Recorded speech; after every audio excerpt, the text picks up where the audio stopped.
नमस्कार साथियों, स्वागत है आप सभी का अंकित इंस्पायर्स इंडिया पर। मैं हूं अंकित अवस्थी और आप हैं मेरे साथ में डोनाल्ड ट्रंप के एक फैसले पर यह चर्चा करने के लिए कि कहीं उन्होंने ईरान को लेकर कहीं भूल तो नहीं कर दी।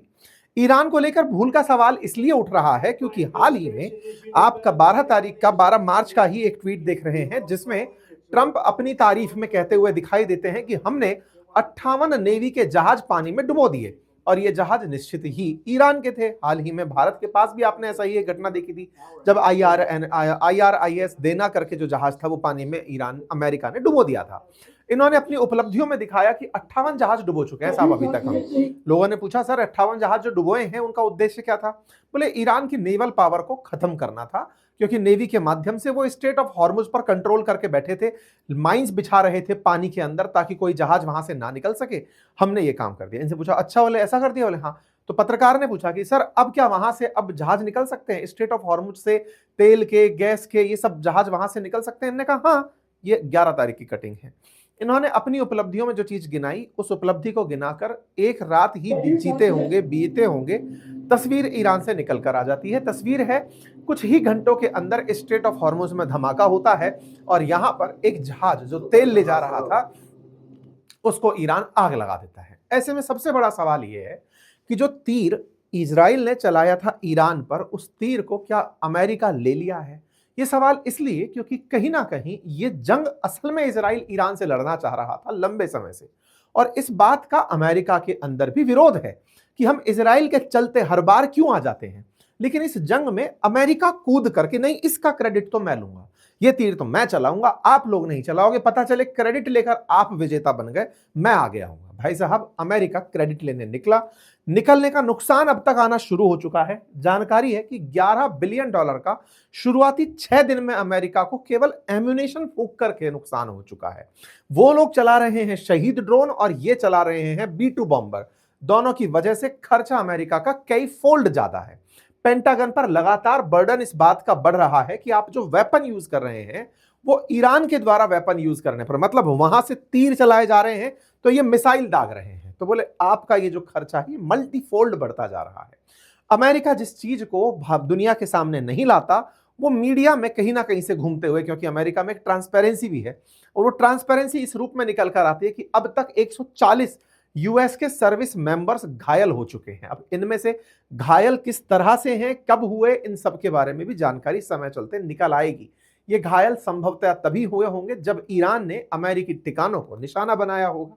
इसीलिए अब बड़ा सवाल यह बनता है कि हर अमेरिकी राष्ट्रपति एक जंग शुरू करता है, खत्म नहीं कर पाता। ये स्टार्ट अच्छा करते हैं, फिनिश नहीं कर पाते हैं। कहीं उसी में ट्रंप तो शामिल नहीं हो गए, क्योंकि कभी जॉर्ज W बुश ने शुरू किया था इराक, शुरू किया था अफगानिस्तान, कुछ नहीं निकल कर आया। 20 साल अफगानिस्तान में बीते, 8 साल इराक में बीते, कुछ नहीं हुआ। ट्रंप अपनी हर पॉलिसी पर फेल से फेल मारते जा रहे हैं। टैरिफ लाए, सुप्रीम कोर्ट ने पलट दिया। ट्रंप ने ग्रीनलैंड का सपना देखा, यूरोप ने इनको छिटक दिया। रशिया यूक्रेन युद्ध रुकवाने का सोचा, वो पलटी मार गया। मतलब अब तक इनसे नहीं रिजॉल्व हुआ। अब नॉर्वे, मतलब रशिया यूक्रेन के बाद की साथ साथ ग्रीनलैंड का मसला इन्होंने उठाया, पूरा यूरोप एकजुट होकर इनके खिलाफ खड़ा हो गया। जब कहीं कुछ नहीं मिला तो अपनी खुन्नस निकालने के लिए ईरान पर चढ़ाई कर दी, वहां पर भी कुछ हो नहीं पाया। आज भी यहां पर सत्ता है, सुप्रीम लीडर है और बढ़िया से इनका सारा काम चल रहा है। तो आज के सेशन में हम ईरान के उस मॉडल को डिस्कस करने जा रहे हैं कि अल्टीमेटली इतने लंबे अनुभव ईरान ने कहां से प्राप्त कर लिए कि वो अमेरिका के साथ आज 13वें दिन भी जंग कर रहा है, और जंग में अमेरिका अपनी तरफ से चाहे जो बोले लेकिन युद्ध खत्म होता दिख नहीं रहा है। हर जगह किल्लतें हैं। स्ट्रेट ऑफ हॉर्मुज से तेल और गैस के रुक जाने के चलते दुनिया भर में ऑयल और गैस की दिक्कतें हैं, चाहे वो भारत हो चाहे दुनिया का अन्य देश हो, वहां पर दिक्कतें रिपोर्ट की जा रही हैं। इसका मतलब साफ है कि स्ट्रेट ऑफ हॉर्मुज पर चोक लगाकर अमेरिका के सामने ईरान बैठा है। एक बड़ा सवाल बनता है और वो ये कि अमेरिका इतना ही शक्तिशाली है तो स्ट्रेट ऑफ हॉर्मुज को फ्री कराने के लिए क्यों नहीं अपने युद्धपोतों को यहां भेजकर इस पूरी जगह को सुरक्षित कर दे। और अगर ये चोक पॉइंट है, एक तरफ तो गल्फ में यूएई बैठा है, ओमान बैठा है, इस तरफ का जो लैंड एरिया है इधर अमेरिकी सेना को उतार कर इस स्ट्रेट ऑफ हॉर्मुज को पूरी तरह ईरान से मुक्त करा दे। अगर वो वाकई में विजेता बनना चाहता है तो स्ट्रेट ऑफ हॉर्मुज पर क्यों नहीं अपना नियंत्रण कर लेता, जैसे स्ट्रेट ऑफ जिब्राल्टर पर आज भी यूके बैठा हुआ है। स्वेज कैनाल पर लंबे समय तक यूरोप का कब्जा था। अगर ऐसा ही चाहता है अमेरिका कि दुनिया में उसका प्रभाव बना रहे, आखिर क्या कारण रहे कि स्ट्रेट ऑफ हॉर्मुज पर ईरान अब तक चोक लगाकर बैठा है और अमेरिका को इसे ना खुलवा पाने की पीड़ा है, जिसके चलते वो रूस से बात करता है, पुतिन से बात करता है और पुतिन भारत को तेल देने के लिए तैयार होते हैं। 30 दिन के लिए सैंक्शन प्रतिबंध हटते हैं।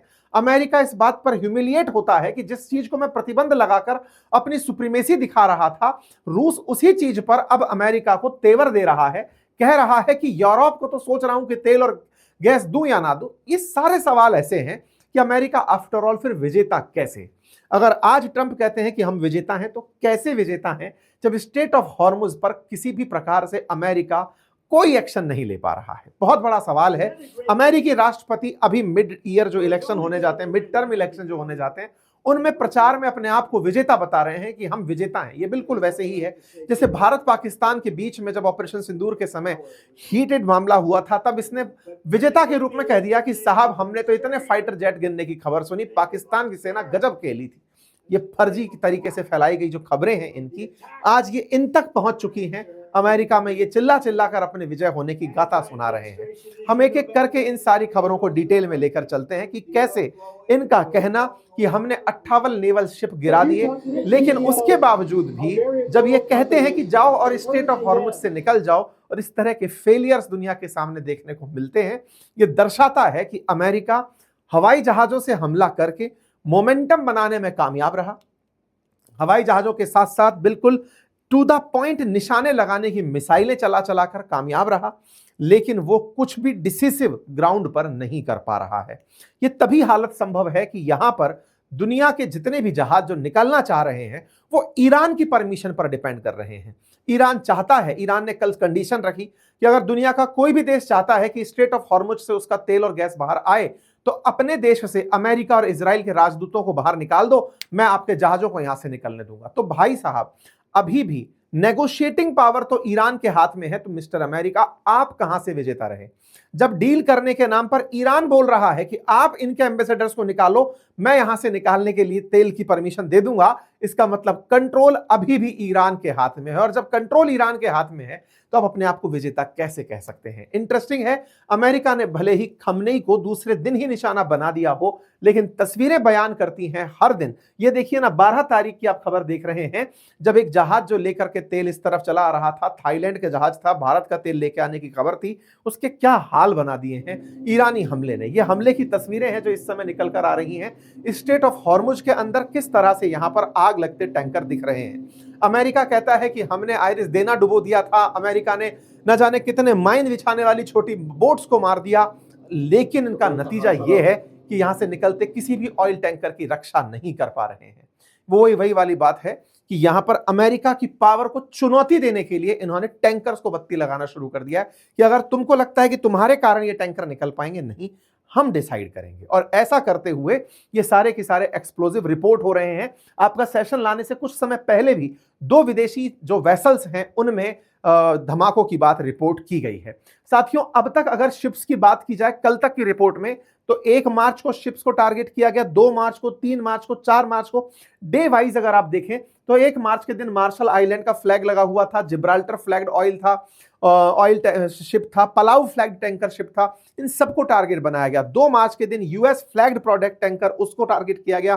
3 मार्च को किया गया, 4 मार्च, 5 मार्च, हर दिन की एक खबर है जब कोई ना कोई जहाज। और जब अमेरिका बहुत एग्रेसिव होकर यह कहने लगा कि अब स्ट्रेट ऑफ हॉर्मुज हमने फ्री करा दिया है, तो कल और आज में ईरान और एग्रेसिव हो गया है कि लो निकाल कर दिखाओ। इसको लेकर अमेरिका की मजाक बन रही है, बिल्कुल मजाक। पायरेट्स ऑफ कैरेबियन की मूवी का एक सीन निकाल कर दिखा रहे हैं कि ट्रंप ने कहा सेलर्स से कि जाओ निकलो यहां से, रास्ता चालू हो गया है। और जब सेलर्स यहां से निकलते हैं तो ईरान उन जहाजों को उड़ा देता है।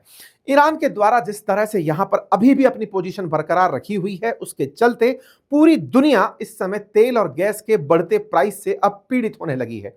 यह युद्ध अगर और ज्यादा खिंचेगा तो इसके आने के बाद आप उठाकर देखिए बाजार के हालात। बाजार लगातार दुनिया के गिरते जा रहे हैं, क्योंकि अल्टीमेटली 20% ऑयल की सप्लाई स्ट्रेट ऑफ हॉर्मुज से होती है। भले ही भारत के लिए मेजर ऑयल का सोर्स स्ट्रेट ऑफ हॉर्मुज रहा हो, लेकिन भारत की आवश्यकता पूर्ति के लिए अगर कोई और अल्टरनेटिव तलाशा गया तो वो अल्टरनेटिव किसी और दूसरे देश को तेल बेचने में कोताही बरतेगा। ओवरऑल दुनिया में तेल की कीमतें बढ़ेंगी, गैस की कीमतें बढ़ेंगी, किल्लतें बढ़ेंगी और महंगाई बढ़ते ही दुनिया में जो उसका रिप्लाई है वो स्टैगफ्लेशन के रूप में आता है। इकोनॉमी स्टैग्नेंट होने लगती है और उस स्टैग्नेशन से उससे मंदी की तरफ मार्केट बढ़ने लगता है। और ये जो मंदी की तरफ बढ़ता बाजार है, इसी की चिंता अब लोगों को सता रही है कि यदि ये युद्ध नहीं रुका और ट्रंप का जो काल पहले टैरिफ के रूप में चला, जो टैरिफ किंग कहलाने खुद को टैरिफ प्रेसिडेंट कहलाकर खुश हो रहे थे, वो दुनिया के लिए अब मंदी का नया स्वरूप लेकर ना आते हुए दिखाई दे जाएं। ट्रंप एडमिनिस्ट्रेशन यूएस के अंदर खुद कैलकुलेट कर रहा है कि अब तक उन्हें $11 बिलियन का युद्ध के अंदर नुकसान हो चुका है। लगातार अमेरिका की तरफ से स्पोक पर्सन कैरोलिना लेविट बता रही हैं कि हम जीत रहे हैं। हमारे तमाम स्पीकर्स कह रहे हैं, राष्ट्रपति बोल रहे हैं, वाइस प्रेसिडेंट बोल रहे हैं, स्टेट सेक्रेटरी बोल रहे हैं, पीटर हेग्सेथ बोल रहे हैं, कमांडर बोल रहे हैं, इनको सुनो कि ये सब कह रहे हैं कि हम जीत रहे हैं। लोगों का कहना है, मतलब आप सोचिए कि इससे इनकी फ्रस्ट्रेशन दिखती है। ये कैरोलिना लेविट हैं जो कह रही है कि लेफ्ट विंग की जो मीडिया है ना, वो झूठ बोल रही है, वो फेक नैरेटिव फैला रही है और वो कह रही है कि हमारा ऑपरेशन एपिक फ्यूरी फेल मार गया है। हमारा ऑपरेशन एपिक फ्यूरी फेल नहीं मारा है। आप चाहें तो आप ट्रंप को सुन लें, जेडी वेंस को सुन लें, आप मार्को रूबियो को सुन लें, पीटर हेग्सेथ को सुन लें, इन्हें सुने, ये बता रहे हैं तो ऑब्वियस सी बात है ना, बताएंगे भाई, जिसकी सरकार है वो तो गीत गाएगा कि हम जीत रहे हैं। लेकिन सही मामले की बात तो यही है ना, लोग आपसे पूछ रहे हैं कि जीत रहे हो तो दिखाओ जहाज निकाल करके। दुनिया को तुम्हारे युद्ध जीतने का प्रमाण तब मिलेगा जब स्ट्रेट ऑफ हॉर्मुज खाली होकर चलने लगेगा, ईरान उस पर एक भी गोला ना गिरा पाएगा, तभी तो तुम्हारा शक्ति संतुलन दिखाई देगा। कि तुम्हारे डर से देखा ईरान चुप हो गया है, तो ईरान चुप हो क्यों नहीं पा रहा है? लोगों का कहना सवाल के रूप में यही बन रहा है। और अब तो यह बात निकल रही है कि ईरान अमेरिका मेन लैंड को टारगेट करने के बारे में विचार कर रहा है। अभी तक अमेरिका के जो एयर बेसेस थे उन्हें टारगेट किया जा रहा था जो मिडिल ईस्ट में थे। एफबीआई जो अमेरिका की खुफिया एजेंसी है, उसका मानना है कि वो कैलिफोर्निया जैसे क्षेत्रों को टारगेट कर रहा है, अमेरिका के मेनलैंड को। आज तक अमेरिका पर हमला करने कोई देश नहीं गया है कि गए और वहां जाकर गोला फेंक कर चले आए। सब लोग, अमेरिका कलेश दुनिया भर में दूसरे देशों में जाकर करता है, उसको निशाना बनाने कोई नहीं जाता है, वो अपना आइलैंड पर अलग डला हुआ है। ईरान प्लान कर रहा है कि इनको मैं मेनलैंड पर जाकर मारूंगा। और तो और हिजबुल्ला 250 से ज्यादा मिसाइल, जब आप और मैं ये सेशन कर रहे हैं इस समय, इजराइल पर चला दिया है। मतलब ईरान ने हिजबुल्ला को प्रॉक्सी बनाकर जो बिठा रखा था लेबनान में, वो फिर से सक्रिय हो गया है। इजराइल लगातार लेबनान में उसे निशाना बना रहा था, लेकिन वो उठा उठा के मिसाइल अब इजराइल पर मार रहा है। इसका मतलब अमेरिका ने जो अभी तीली लगाई, सोचा था कि ईरान को खत्म कर देंगे, खमेनी को हटाते ही सत्ता परिवर्तन कर देंगे, ये मामला इनसे सिमट नहीं रहा है। ईरान ने और एक बहुत बड़ी जानकारी जो निकल कर आई, जो अमेरिका का एक बड़ा फेलियर आने वाले समय में सिद्ध होगा। अमेरिका अपनी टॉम हॉक मिसाइल और अपने मिसाइल डिफेंस सिस्टम को लेकर बहुत लंबी लंबी डींगे हाँकता है। F-35 दुनिया के सामने फेलियर है, ये सबने देखा, लेकिन इसका मिसाइल सिस्टम फेल मारा वो लोगों ने पहली बार देखा। वो क्या हुआ, अभी आपको याद होगा कि युद्ध के पहले ही दिन खबर निकल कर आई कि इनकी एक मिसाइल ईरान के स्कूल पर जा गिरी, जहां पर बच्चियां पढ़ रही थी। लगभग 250 बच्चियां एक स्कूल के अंदर मारी जाती हैं। अमेरिका ने शुरुआत में डिनाई किया। ट्रंप से पूछा गया कि सर, एक जानकारी निकल कर आ रही है, मिस्टर हेग्सेथ, मतलब ट्रंप से पूछा गया कि based on what I have seen that was done by Iran. शुरुआत में ट्रंप ने कहा कि ये मैंने नहीं, ईरान ने किया होगा। रिपोर्टर ने पूछा मिस्टर हेग्सेथ से कि सर आप बताइए, तो हेग्सेथ बोले हम इसकी जांच कर रहे हैं। ट्रंप ने अपनी तरफ से एक लाइन बोली कि नहीं, ये बम तो ईरान ने ही अपनी बच्चियों पर गिरा दिया होगा, कोई बात नहीं। रिपोर्टर्स पीछे पड़े रहे। रिपोर्टर्स ने पूछा कि साहब बताइए, president Trump, US military investigate कर रही है कि हो सकता है कि जो स्कूल पर जाकर बम गिरा था ईरान में, वो अमेरिका की गलती थी। ट्रंप कहते हैं नहीं, मुझे नहीं पता है। साथियों, जानकारी ये निकल कर आई है, अमेरिका की खुद की इन्वेस्टिगेटिंग एजेंसीज ने, मिलिट्री इन्वेस्टिगेशन ने यह जांच की है और यह पता लगाया है कि अमेरिका की अपनी फेलियर थी टॉम हॉक मिसाइल बच्चियों के स्कूल पर चल जाना।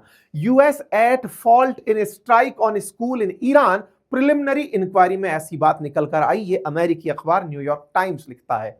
अर्थात अमेरिका जो दुनिया भर को ह्यूमैनिटेरियन ग्राउंड्स का ज्ञान देता है कि किसी भी आम नागरिक की मौत ना हो, वो खुद पहले ही दिन हमले में 250 लड़कियों को स्कूल में मार देता है। इस बात पर अब ह्यूमन राइट के जितने भी एक्टिविस्ट हैं वो सब सवाल पूछ रहे हैं कि दुश्मनी आपकी खमेनी से थी कि बच्चियों से थी। आप तो प्रोग्रेसिव थॉट के थे ना, आप तो चाहते थे कि बच्चियां पढ़ें, आप तो ईरान को एक फ्री सोसाइटी देना चाहते थे, आप चाहते थे कि वहां के बच्चे पढ़ें, वहां की बच्चियां खुले में जिंदगी जिए, आपने बच्चियों को ही मार दिया। इस बात को लेकर के अब ईरान ने इस स्ट्राइक की जांच को ह्यूमैनिटेरियन ग्राउंड पर अकाउंटेबल अमेरिका को ठहराने की मांग की है। कुल मिलाकर डोनाल्ड ट्रंप का जो डिसीजन है वो एक बार फिर पिटता दिख रहा है। और ये सारे की सारे जो मैं आपके सामने बात बोल रहा हूं, आपको ऐसा लगेगा कि सर आपको बड़ी खुशी हो रही है कि ट्रंप पिट रहे हैं। देखिए, ट्रंप ने इस पूरी दुनिया को जब से आए हैं बहुत से दर्द दिए। आप में से कुछ लोग हो सकता है सर, हो सकता है आपका पोर्टफोलियो खराब हो गया हो इनके चलते, मेरा ही नहीं भाई, बहुत सी दुनिया की देशों की इकोनॉमी पूरी तरह हिल गई है जब से ये राष्ट्रपति बने हैं। लेके टैरिफ से लेके सैंक्शन से लेके युद्ध से लेके, मतलब इन्होंने जो भी स्थितियां अपनाई हैं वो पूरी दुनिया के लिए भीषण होती जा रही हैं। ऐसे में इनका ईरान को लेकर के जो नजरिया था, यदि यह नजरिया सही सिद्ध होता तो अब तक रेजिम चेंज के नाम पर खमनेई के खत्म होते ही चीजें बदल जानी चाहिए, नहीं बदली और अमेरिका उन्हें नहीं कंट्रोल कर पाया। और तो और अपने धार्मिक अंधता के प्रति दिखाने के लिए ट्रंप कुर्सी पर बैठे और बहुत सारे पादरियों को बुलाकर, पोप्स को, चर्च को, उनको बुलाकर अपने ऊपर आशीर्वाद लेते हुए दिखाई दिए कि मुझे शक्ति दो, मुझे युद्ध लड़ना है। अब इनकी मजाक बन रही है, दुनिया भर में रील बन रही है, चाइना तो इनकी बड़ी फिरकी ले रहा है कि साहब इनके यहां पर इस तरह से शक्तियां दी जा रही हैं ट्रंप को कि इनको मोर पावर मिले। ये सब फर्जीवाड़ा हो रहा है। अब सवाल ये है कि खमेनी ने ऐसा क्या मॉडल तैयार किया था कि अमेरिका इसको क्रैक नहीं कर पा रहा है। भाई, इजराइल के पास में खुफिया एजेंसी रही, अमेरिका के पास खुफिया एजेंसी रही। देखिए, इजराइल का ईरान से लड़ना एक विकल्प नहीं, एक मतलब ऑप्शन नहीं था, वो जजमेंट था, वो करना ही था उनको, क्योंकि इजराइल को एनी टाइम दिक्कत रही है ईरान से, क्योंकि ईरान ने हिजबुल्ला हो, हमास हो, हूती हो, हर तरफ से इन्हें दिक्कतें दी है। इजराइल का ईरान के साथ कन्फ्लिक्ट समझ में आता है, समझ में इसलिए आता है क्योंकि ईरान इजराइल को बिल्कुल पसंद नहीं करता, वो इजराइल को खत्म करना चाहता है। अब जब खत्म करना चाहता है, नेतन्याहू जो अच्छा खेल गए वो क्या था कि वो इस जंग में अमेरिका को साथ ले आए कि सर वो आपको भी गाली देता है, वो death to America, death to America, मुर्दाबाद अमेरिका कहता है, तो बोले आप चलो सर, तो वो उनको ले आया। और अमेरिका के साथ आने से इस जंग में जो सबसे बड़ी दिक्कत हुई वो पूरे वैश्विक जगत को नुकसान होने की हुई। अगर ये इजराइल ईरान रहता तो स्टेट ऑफ हॉर्मुज पर इतनी दिक्कतें नहीं आती। अमेरिका के साथ आने से सारा की सारा खेल बिगड़ना शुरू हुआ। अच्छा, इन लोगों ने खमेनी को टारगेट किया कि भाई जब अमेरिका आ रहा है तो कुछ बड़ा करेंगे, और धमकी दी कि किसी और को आप अपने यहां पर सुप्रीम लीडर नहीं बनाओगे। भाई साहब, खमेनी जाते हैं, उनके बड़े बेटे को सुप्रीम लीडर बना दिया जाता है। फर्जी खबरें फैलाई जाती हैं कि इनके बेटे को मार दिया गया है, लेकिन फिर से रिपोर्ट निकल कर आती है कि नहीं, वो घायल हो सकते हैं, वो छुपे हुए हो सकते हैं, अभी तक उनकी कोई खबर नहीं। क्योंकि तुमने जब खुलेआम कह रखा है कि किसी को सुप्रीम लीडर बनाओगे तो उसे मार दिया जाएगा, तो हो सकता है कि अब वो सेफ्टी प्रिकॉशन लेकर चल रहे हो। खेला कहां से निकल कर आया, अल जजीरा ने इसको कंप्लीट कवर किया है कि असल मायने में इनकी स्ट्रेटजी में ईरान ने इस युद्ध को लंबा खींचने की एक बहुत बड़ी स्ट्रेटजी अपनाई है, और उस स्ट्रेटजी में 12 दिन से वो युद्ध लड़ रहा है और अभी लंबे समय तक वो युद्ध लड़ने की स्थिति में है। उन्होंने अपनी पूरी तैयारी को, अपने युद्ध की तैयारी को 7 अलग अलग हिस्सों में बांट दिया है। इनकी सेना 7 अलग अलग कमान के साथ कंट्रोल होती है। सुप्रीम लीडर खमेनी की जब मौत हुई, उसके 50 टॉप अधिकारी साथ में मारे गए। उसके बावजूद भी अगर सब कुछ चल रहा है तो इसके पीछे का कारण है इनकी एक स्ट्रेटजी। ये कारण इसलिए क्योंकि युद्ध के पहले ही दिन जब खमेनी चले गए, उसके बाद में इनके विदेश मंत्री ने एक बयान दिया और कहा कि हम लोग 2 दशक बोले तो 20 साल से आप लोगों को देख रहे हैं। 20 साल का मतलब इराक पर हमला हुआ था, अफगानिस्तान पर हमला हुआ था, दोनों की दोनों ईरान के पड़ोसी थे। बोले 20 साल से हम अमेरिका की स्ट्रेटजी को देख रहे हैं। सोचकर देखो, तब से हम दुश्मनी तुम्हारे खिलाफ लेकर बैठे हैं, कुछ तो सीखे होंगे। अच्छा, ये बात पता कैसे चलती है? देखो, इन्होंने ही हमास को ट्रेनिंग दी होगी, क्योंकि हमास कहा जाता है पूरी तरह स्पॉन्सर्ड बाय ईरान है। हमास को खत्म करने के लिए लगातार इजराइल इतने से गाजा पर हमले किए जा रहा है, लेकिन अभी भी हमास बचा हुआ है। बंधकों को छुड़ाने के लिए इजराइल ने जहां तहां हमले करने थे कर लिए, लेकिन छूटे तब जब हमास ने चाहा कि बंधक छोड़ेगा। यानी इन्होंने डिफेंस के नाम पर पूरे गाजा के अंदर ना जाने कैसी कैसी टनल्स बना ली थी। बिल्कुल वैसे ही ईरान जब इतने समय से अफगानिस्तान और इराक में नुकसान देख चुका था, तो इन्होंने युद्ध की तैयारियां की होंगी। तो इसी कारण से इनके विदेश मंत्री का यह बयान कि हम डिसाइड करेंगे कि युद्ध कैसे खत्म होगा, आप नहीं, ये इन्होंने 1 मार्च को कह दिया था। आज आप 12 मार्च को सुन रहे हैं। तब से ये लोग अब तक जंग में हैं, तो इसके कुछ तो मायने होंगे। सद्दाम हुसैन को जब मारने अमेरिका घुसा था 2003 में, बाकायदा प्लानिंग के साथ एयर कैंपेन किया, ग्राउंड इन्वेजन किया, कई सिटीज को बाईपास किया, सद्दाम हुसैन को पकड़कर मार दिया, लेकिन उसके बावजूद इराक शांत नहीं हुआ। इराक में लगभग इन्हें 8 साल लग गए, इराक अभी तक इनके पूरे कंट्रोल में नहीं आया, फाइनली उनको उसी के हाल पर छोड़ना पड़ा। अफगानिस्तान में अलकायदा को खत्म करने के नाम पर जब से घुसा अमेरिका 2001 से, फाइनली 21 में अपने सैनिकों को वापस लेकर के ही बाहर निकला, कुछ नहीं कर पाया, क्योंकि इसकी एयर पावर अच्छी है, मिसाइल स्ट्रेटजी अच्छी है, ग्राउंड फोर्स नहीं है, लोगों में समर्थन नहीं है। सत्ता परिवर्तन के नाम पर जब जब यह अटैक करता है, दुनिया के देशों को बर्बाद तो करता है, लेकिन उस बर्बादी के बाद उस जगह पर सॉल्यूशन नहीं दे पाता, और जब सॉल्यूशन नहीं आते तो उसके परिणाम घातक बनते हैं। फिलहाल के लिए ईरान भी इसी के साथ आगे बढ़ रहा है। ट्रंप ने अपनी तरफ से ईरान में सत्ता परिवर्तन का काम तो किया कि चलो भाई खमनेई को हटा देते हैं, लेकिन खमनेई जाने से पहले ही एक मोज़ेक डिफेंस सिस्टम बना गए थे। मोज़ेक डिफेंस सिस्टम क्या होता है? आपने घरों में कई बार नीचे जब टाइल्स की जगह पर कई जगह चिप्स कराई जाती है तो छोटी छोटी टाइल्स लगाई जाती हैं, अव्यवस्थित तरीके से बिछा दी जाती हैं टाइल्स के खीरे को, कुछ इस तरह की टाइल्स आपने घर में बिछी देखी हो, हमारे यहाँ चिप्स करना कहते हैं इसको, है ना।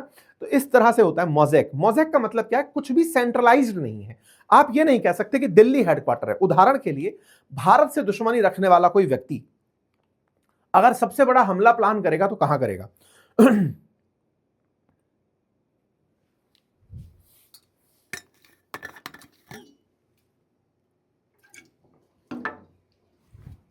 सबसे बड़ा अगर कोई हमला प्लान करेगा तो कहां करेगा? तो दिमाग करेगा कि यार दिल्ली इनकी राजधानी है, यहां पर सारे प्रधानमंत्री, राष्ट्रपति सब बैठते हैं, टॉप सेक्रेटरीज बैठते हैं, पूरी तरह से दिल्ली प्राइम लोकेशन है। बोले फिर और?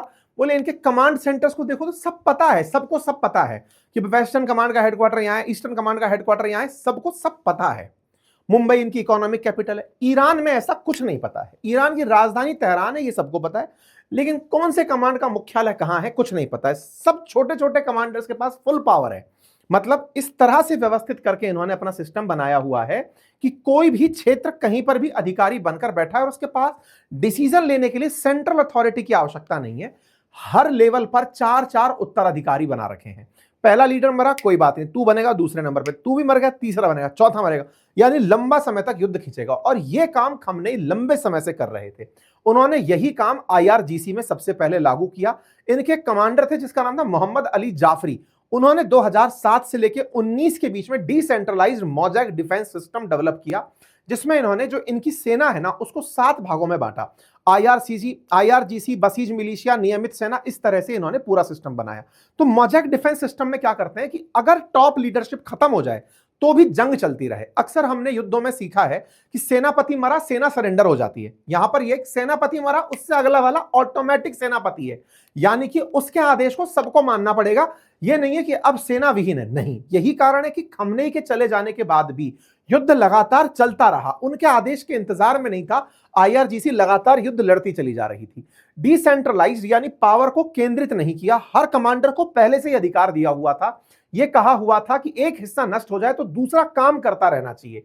कुल मिलाकर के जो इनको उद्देश्य दिए हुए थे वो ये थे कि ईरान की सेना को जंग लंबे समय तक लड़नी है, और जब लंबे समय तक लड़ोगे तो दुश्मन खुद सरेंडर कर जाएगा।